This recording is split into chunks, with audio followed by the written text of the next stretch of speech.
বিসমিল্লাহির রহমানির রহিম। স্টুডেন্টস, আজকে আমরা আলোচনা করব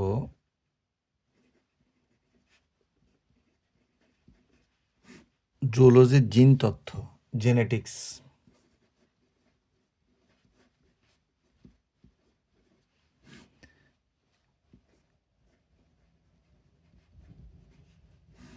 এটা নর্মালি সেকেন্ড ইয়ারের স্টুডেন্টদের জন্য এই ক্লাসটা।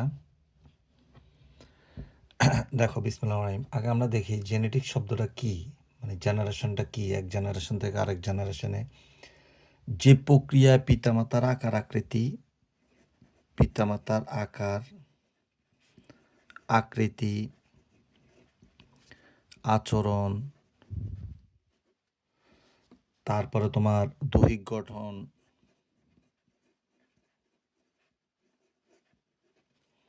যে পদ্ধতিতে পিতামাতার আকার আকৃতি, পিতামাতার আচরণ, পিতামাতার গঠন প্রকৃতি, শারীরবৃত্ত প্রক্রিয়া, শারীরবৃত্ত ইত্যাদি সব কিছু পিতামাতা থেকে সন্তান সন্ততিতে উৎপত্তিত হয়। পিতামাতা থেকে সন্তানের দেহে সঞ্চারিত হয়। এই প্রক্রিয়াটাকে আমরা বলি বংশগতি, হেরিডিটি।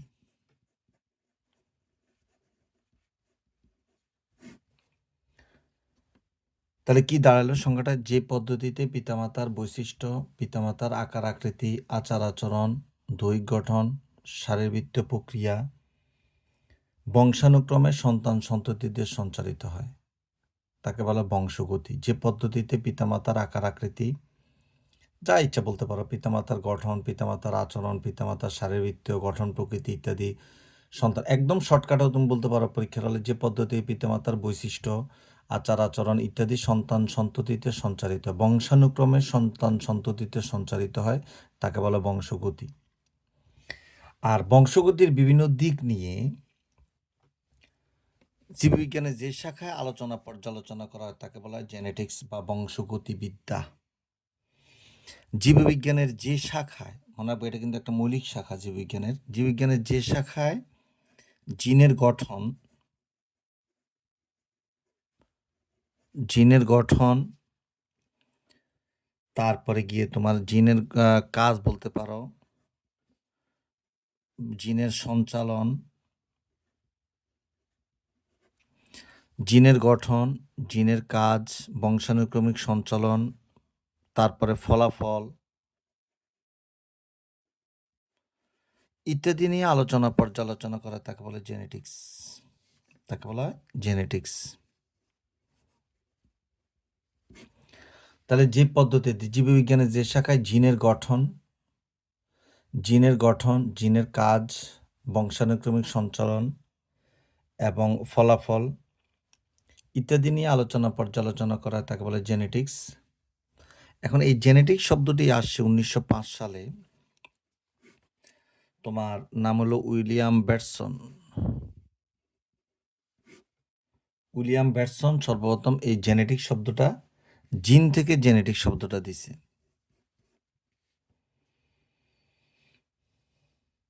তাহলে এখন বলো, কে বলতে পারবা যদি বলা হয় যে বংশগতিবিদ্যা কাকে বলে? যে পদ্ধতিতে জিনের গঠন, জিনের কাজ, জিনের বংশানুক্রমিক সঞ্চালন এবং ফলাফল, জিনের গঠন, যেমন আমরা যে জিনগুলো বহন করি, যে ফ্যাক্টরগুলো বা যে জিনগুলো, যে ডিএনএগুলো, জিন বলতে আলাদা কোনো কিছু নাই, এটা তোমরা বোটানির প্রথম অধ্যায়ে পড়ছো।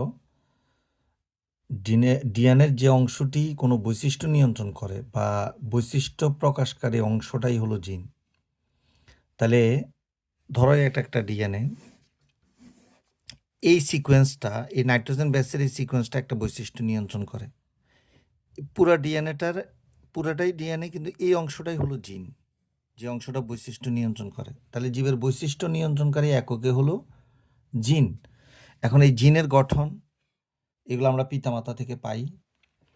কেউ বাবার মতো হয়, কেউ মার মতো হয়, কেউ দাদা দাদির মতো হয়, বংশানুক্রমে আসে, নানা নানির মতো হয় প্রচুর, বংশানুক্রমিক সঞ্চালন। তাহলে জিনের গঠন, জিনের কাজ, বংশানুক্রমিক সঞ্চালন এবং সেটা ফলাফলটা কি প্রকাশ পাইছে তোমার মধ্যে জিনের, জিনের গঠন, এটার স্ট্রাকচারটা কি, জিনের কাজ কি, জিনের বংশানুক্রমিক মানে এক বংশধর থেকে আরেক জেনারেশনের সঞ্চালন এবং তা ফলাফল ইত্যাদি নিয়ে জীববিজ্ঞানের যে শাখায় বিস্তারিত আলোচনা করা হয় তাকে বলে জিন তথ্য, জেনেটিক্স বা বংশগতিবিদ্যা। এই বংশগতিবিদ্যার জনক হলো গ্রেগর জোহান মেন্ডেল।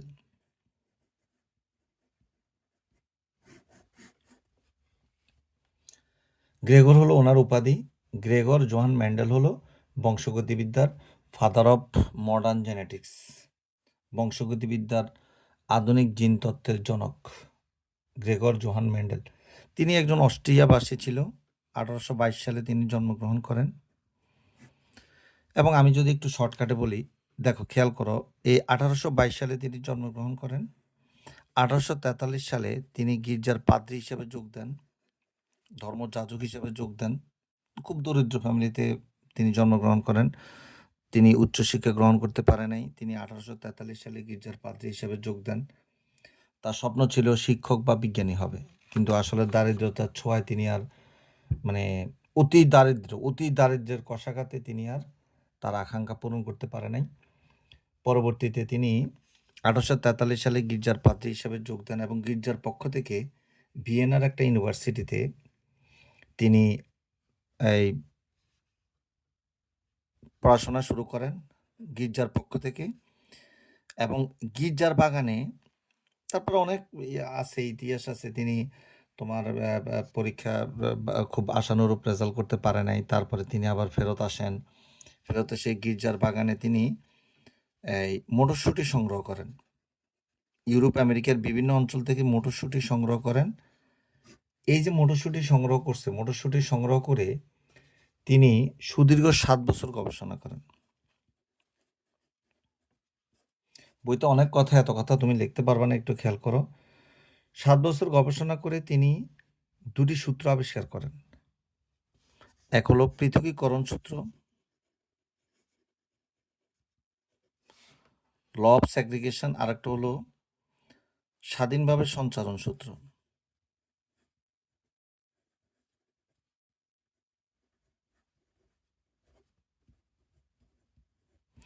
এরপরে এই দুটা সূত্র একটা গবেষণা পত্রিকা প্রকাশিত হয়েছে। গবেষণা পত্রিকা প্রকাশিত হওয়ার পর এটা ইউরোপ আমেরিকা ছড়িয়ে পড়ছে। একটা পত্রিকা যখন সূত্র দুটি প্রকাশিত হয়েছে, এগুলো ইউরোপ আমেরিকা ছড়িয়ে পড়ছে। 1884 সালে তিনি মারা যান, বাট তিনি জানেন না যে তার সূত্রগুলো তখনও প্রতিষ্ঠিত। তার মৃত্যুর 16 বছর পর, মারা যাওয়ার 16 বছর পর হলে তাহলে হয় 1900 সালে।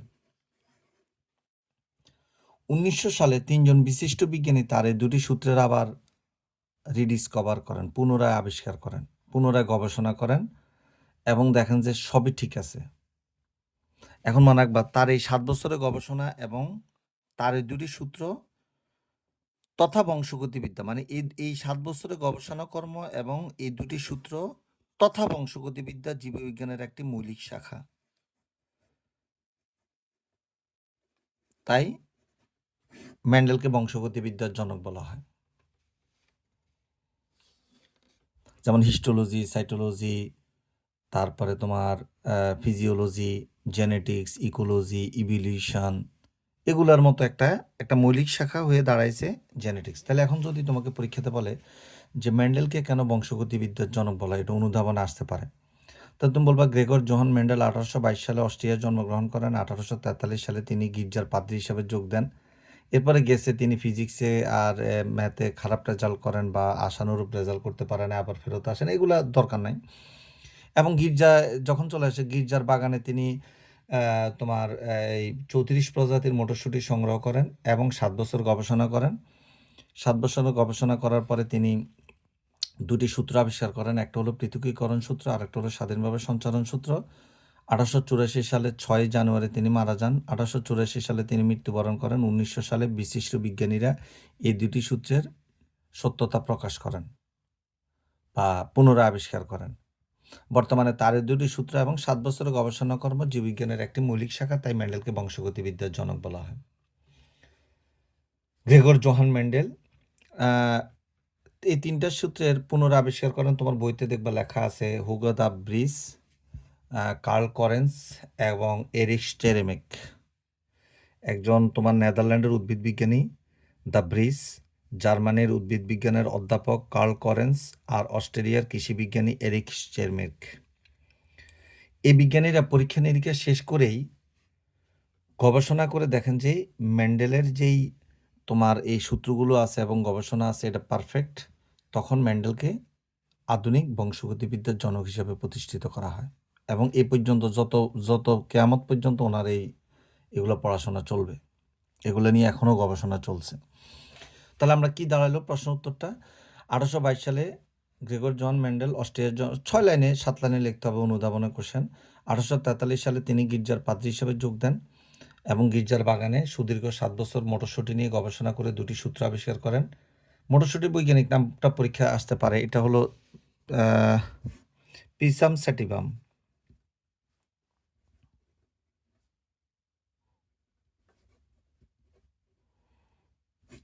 এই যে মটরশুঁটি সংগ্রহ করেন এবং গির্জার বাগানে মটরশুঁটি সংগ্রহ করার কারণ আছে। মটরশুঁটি এক বর্ষজীবী, মটরশুঁটি টবে লাগানো যায়, মটরশুঁটির উভয়লিঙ্গিক ফুল, এগুলা আমরা যে নোটটা করছি এই নোটে লেখা আছে, এগুলো তুমি বই থেকে পড়লেও পারবা। তারপরে মটরশুঁটিতে অন্য পরপরাগায়ন যেহেতু হয় না, অন্য বৈশিষ্ট্য এসে মিশ্রণের সম্ভাবনা, মটরশুঁটি খুব দ্রুত ফলন হয় এবং এক বর্ষজীবী হওয়ায় খুব দ্রুত শঙ্করায়নের ফলাফল পাওয়া যায়, এগুলো তুমি রিডিং দিলে পারবা। তাহলে 1822 সালে গ্রেগর জন মেন্ডেল জন্মগ্রহণ করেন। 1843 সালে তিনি গির্জার পাদ্রী হিসেবে যোগ দেন এবং গির্জার বাগানে সুদীর্ঘ 7 বছর গবেষণা করেন মটরশুঁটি নিয়ে গবেষণা করে 2টি সূত্র আবিষ্কার করেন। একটা হলো পৃথকীকরণ সূত্র, আর একটা হলো স্বাধীনভাবে সঞ্চালন সূত্র। 1884 সালে তিনি মৃত্যুবরণ করেন। 1900 সালে 3জন বিশিষ্ট বিজ্ঞানীদের নাম আর বলার দরকার নেই, 3জন বা বিশিষ্ট বিজ্ঞানীরা তার 2টি সূত্রের পুনরাবিষ্কার করেন। বর্তমানে তার 2টি সূত্র এবং গবেষণাকর্ম তথা বংশগতিবিদ্যা জীববিজ্ঞানের একটি মৌলিক শাখা, তাই মেন্ডেলকে বংশগতির জনক বলা হয়। একদম পারফেক্ট উত্তর। এখন দেখেন, আপনি জেনেটিক্স জানতে হলে, জেনেটিক্স যদি আপনাকে পড়তে হয়, আপনার কিছু তথ্য আপনাকে জানতেই হবে। এই জেনেটিক্সের কিছু শব্দ আপনাকে 100% জানতে হবে। যেমন একটা হলো জিন, মনে রাখবেন জীবের বৈশিষ্ট্য নিয়ন্ত্রণকারী একককে বলা হয় জিন। জীবের বৈশিষ্ট্য নিয়ন্ত্রণকারী একক, প্লিজ এই শব্দগুলো যদি না জানেন তাহলে জেনেটিক্স কিন্তু পারবেন না, এটা মুখস্থ না, এটা অঙ্কের মতো, একটু খেয়াল করবেন। বৈশিষ্ট্য নিয়ন্ত্রণকারী একক,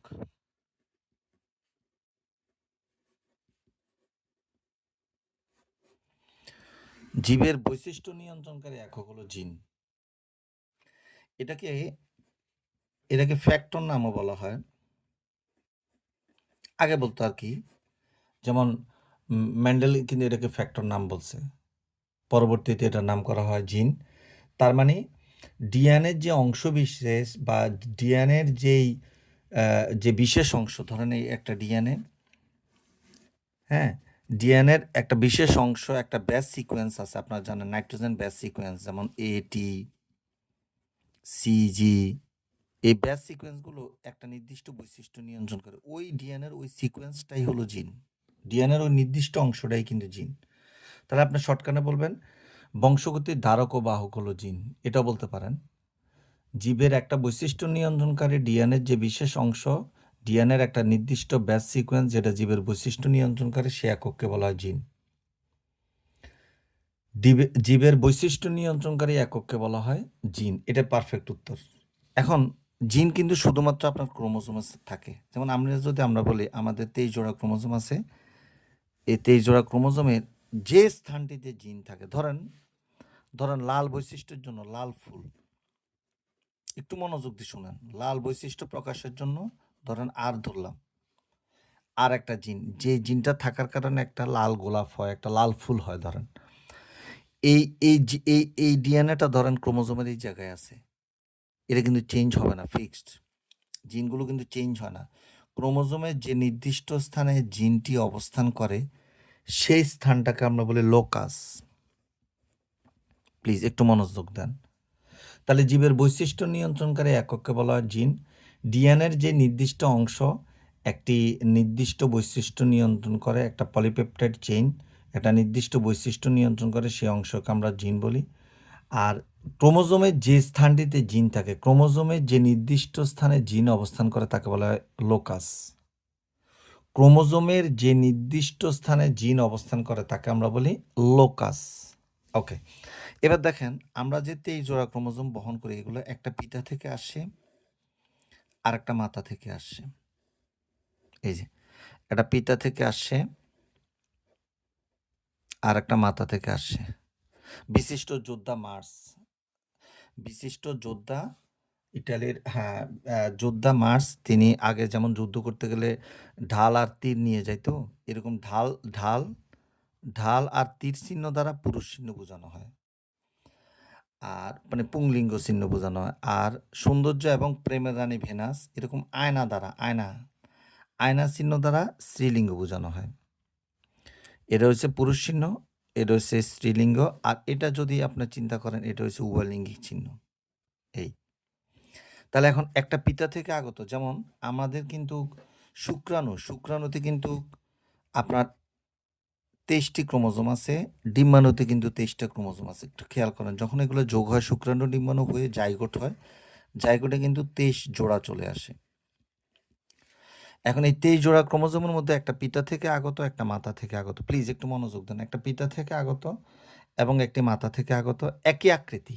প্লিজ এই শব্দগুলো না শুনলে খেয়াল করেন। একই আকৃতি, বই থেকে মুখস্থ করতে পারবে না। একই আকৃতি এবং একই ডিএনএ সমৃদ্ধি বিশিষ্ট। সজ্জারীতি লিখলাম, একই ডিএনএ সজ্জারীতি বিশিষ্ট ক্রোমোজোম জোড়কে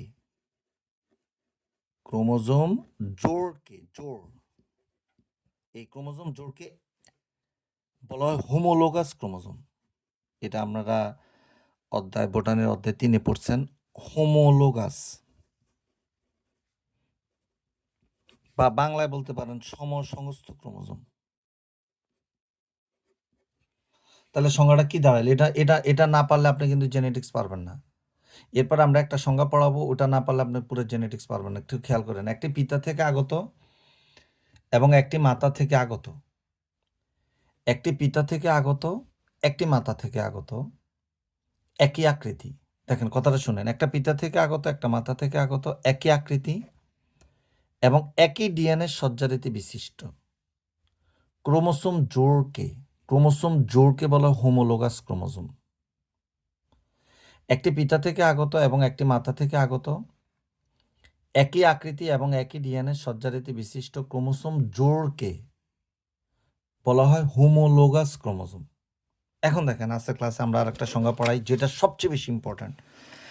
এখন ধরেন লাল ফুলের জন্য আমরা যে জিন ধরছি আর, প্লিজ একটু মনোযোগ দেন। লাল ফুলের জন্য যে জিন ধরছি আমরা আর, মনে রাখবেন পরীক্ষা করে দেখা গেছে একটা বৈশিষ্ট্যের জন্য একটা জিন দরকার। ধরেন লাল বৈশিষ্ট্যের জন্য আর জিন লাগবে, কিন্তু এটা প্রকাশ হওয়ার জন্য এক জোড়া লাগবে। প্লিজ কথাটা শুনেন, একটি বৈশিষ্ট্যের জন্য একটা জিন, কিন্তু এটা প্রকাশিত হওয়ার জন্য আপনার এক জোড়া জিন লাগবে। এখন ধরেন এখানে একটা আর, এখানে একটা আর, খেয়াল করেন পিতার ক্রোমোজোমে আর বৈশিষ্ট্য এখানে, মাতার ক্রোমোজোমে আর বৈশিষ্ট্য এখানে ধরুন।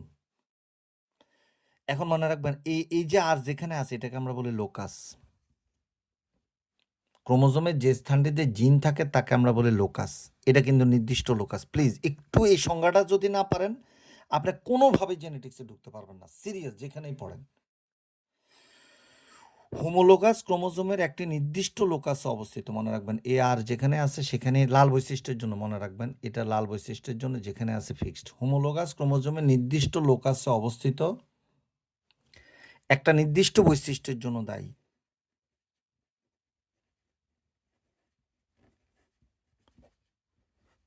নোট করা আছে, এটাও আমাদের, আপনার দোকান থেকে নিতে পারবেন। কেউ তো লিখলেন না এখনো, নোটের কথা যদি দরকার হয় বলতে পারেন। নির্দিষ্ট বৈশিষ্ট্যের জন্য দায়ী। জিনটি লিখবো না জিন জোড়া লিখবো, জিন জোড়ার। তাহলে কি দাঁড়ালো? হোমোলোগাস ক্রোমোজোমের একটি নির্দিষ্ট লোকাসে অবস্থিত। হোমোলোগাস মানে আগে আমরা সংজ্ঞা বলছি, একটা পিতা থেকে আগত, একটা মাতা থেকে আগত, একই আকৃতি, একই ডিএনএ সজ্জারীতি বিশিষ্ট, এটা হচ্ছে হোমোলোগাস। এখন হোমোলোগাস ক্রোমোজোমের একটি নির্দিষ্ট লোকাস আগে বলছি, ক্রোমোজোমের যে স্থানে জিন থাকে তাকে বলা লোকাস।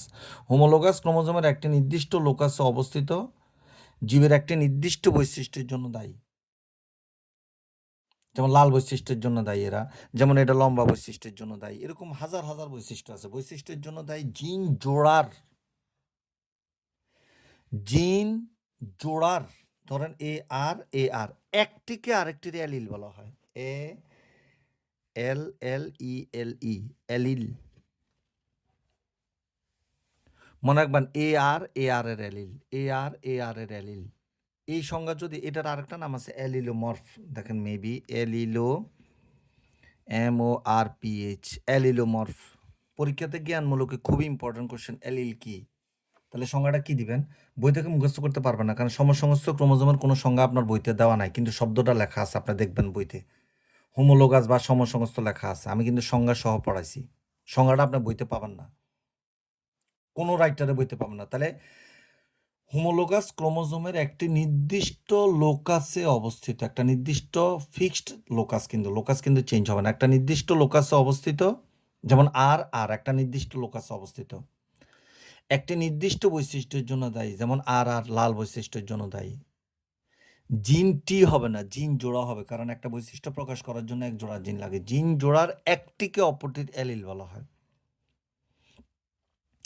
হোমোলোগাস ক্রোমোজোমের একটি নির্দিষ্ট লোকাসে অবস্থিত জীবের একটি নির্দিষ্ট বৈশিষ্ট্যের জন্য দায়ী জিন জোড়ার একটিকে অপরটির অ্যালিল বলা হয়। এই অ্যালিল পর্যন্ত আপনারা একটু শুনেন, মুখস্থ করেন বা বুঝে পড়েন। মুখস্থ করে লাভ নাই, বুঝে পড়তে হবে। এরপরের ক্লাসটা ইনশাল্লাহ আবার শুক্রবারে আসবে। শুক্রবারে আমরা একটা ক্লাস দেব ইনশাল্লাহ, অ্যালিলের পরের অংশগুলো দিয়ে প্রথম সূত্র পর্যন্ত। আপনি অ্যালিল পর্যন্ত একটু বুঝেন, এগুলো পড়েন, ইনশাল্লাহ আপনাদের কাজে দিবে। Thank you very much. আসসালামু আলাইকুম।